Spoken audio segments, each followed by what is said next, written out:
to see you both. Thank you so much for your time. Thanks, Petey. Beats. Eric, I do want to ask, because I know from an acting storyteller perspective, you try not to do this, but given that this is such a show that captivates kind of the audience and you're on the edge of your seat with a whodunit component, were you ever conscious of the audience member watching this show in production, or is that something that kind of you thought about a little bit more while you wrapped it specifically? I think we all thought of it a lot. I think we were constantly in conversation, particularly if we were shooting something out of order. Yeah. The director, we'd be calling Anthony the writer. We'd be talking to each other. You can't do that at that moment because that'll signal something that. So I think you're always aware of what the viewer sees and doesn't see.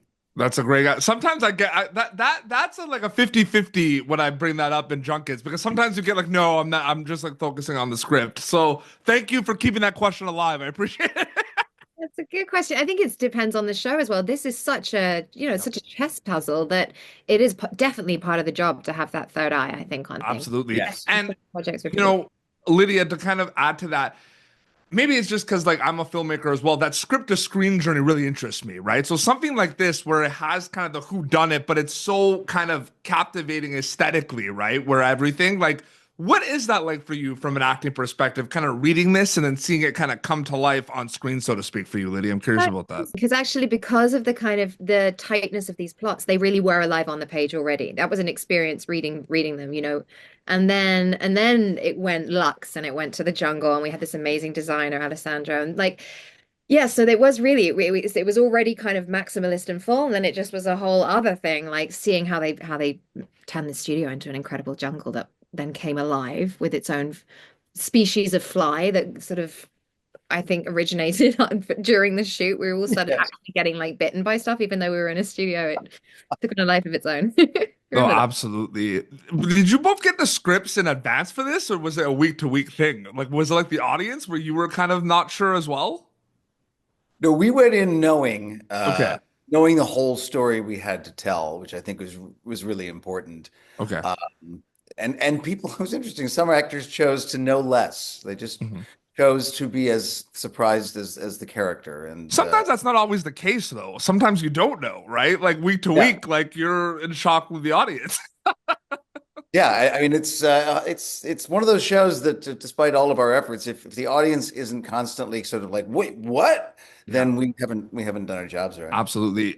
Two super quick questions, Eric. I just want to ask, it's all storytelling at the end of the day, and you've kind of have an amazing, incredible body of work where not only have you dived into kind of different worlds, but you played different characters. How separate are past projects compared to something like this? Like, do you bring mindsets and preparations from past projects to something like this, or are they completely separate once you wrap them?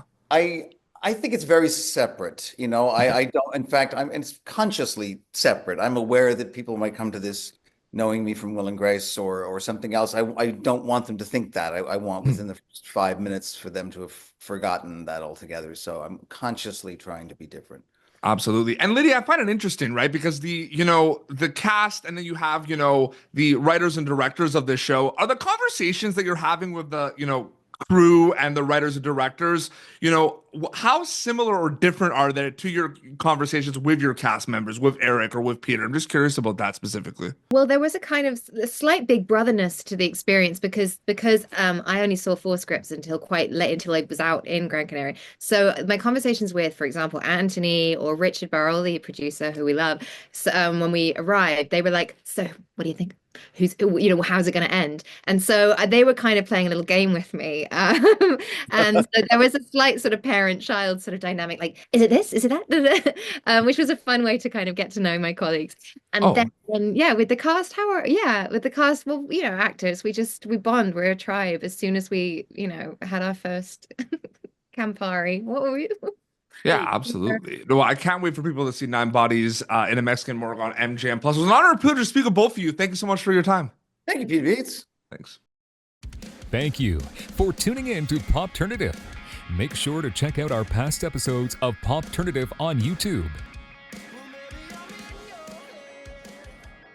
This has been an Autograph Communications production.